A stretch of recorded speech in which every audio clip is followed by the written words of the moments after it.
Hello, good morning, good morning, good morning. Mega love shout out everyone. So today, may gagawin ako guys na ulam. Yes, ulam ang aking gagawin ngayong umaga. So naisipan ko lang gumawa ng ulam dahil nauumay na ako sa mga ulam namin sa araw-araw na paulit-ulit na lang. At since itong gagawin kong ito ay bihirang-bihira akong gumawa nito, kaya naisipan kong gumawa nito guys. Siyempre, ang mga sangkap nito ay giniling at kailangan nating hugasan munang mabuti. Giniling na baboy at pagkatapos nating hugasan na mabuti, ay kailangan naman natin maghanda ng mga sangkap na ating ilalagay para ito ay titimplahin natin katulad ng bawang, sibuyas, pamintang durog, seasoning, at asin.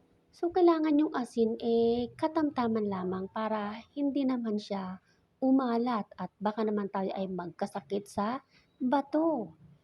Kaya, kailangan sakto lang yung ating sila na gagawin dito sa giniling o puso. Anyway, ang giniling na yan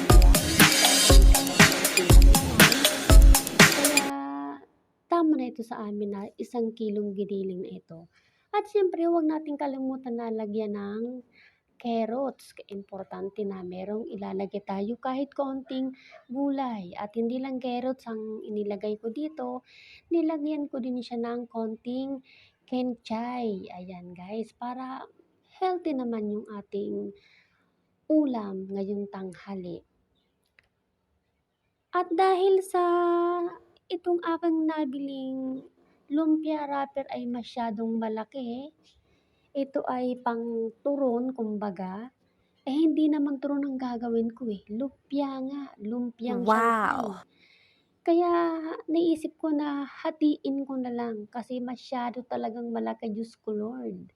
'Pag hindi ko ito hinati, abay ang kalalabasan ng lumpia Shanghai ko ay turon Shanghai na. Kaya hinati ko siya. So ito na, binabalot ko na siya. Pagkatapos kong hatiin yung lumpia wrapper, so kailangan ko nang balutin ng pautay-utay. Ayan. At alam niyo ba mga madlang people, dito sa 1 kilong ito na giniling na ginagawa kong lumpia Shanghai, abay inabot ako dito ng mahigit 2 oras sa pagbabalot lang. Ganyan ako kabilis magbalot. 2 oras, ayan, ganon ako kabilis magbalot guys. 2 oras ang aking ginugol dito bago ko ito natapos. Buti na lang, maaga akong nagsimula dahil kung hindi, abay, baka inabot na ako ng 12:00 ay hindi pa ako tapos magbalot. At yung aking mag-amang nag-aantay ng aking ulam na maluto, abay, baka lalo silang magugutom. Kaya continue watching at syempre, huwag niyo kalimutang mag-like, mag-share at mag-subscribe doon sa mga hindi pa nakasubscribe sa aking YouTube channel.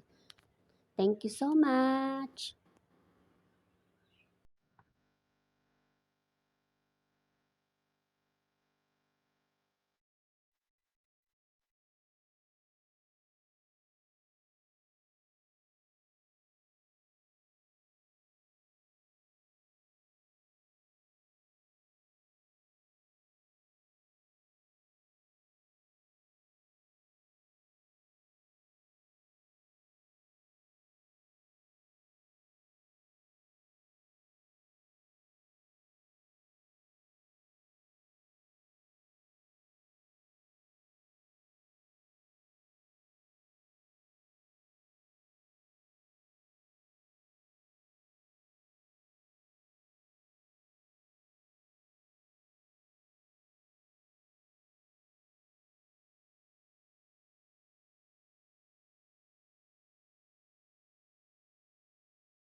Ayan, done na tayo. So, iprituin na natin to guys.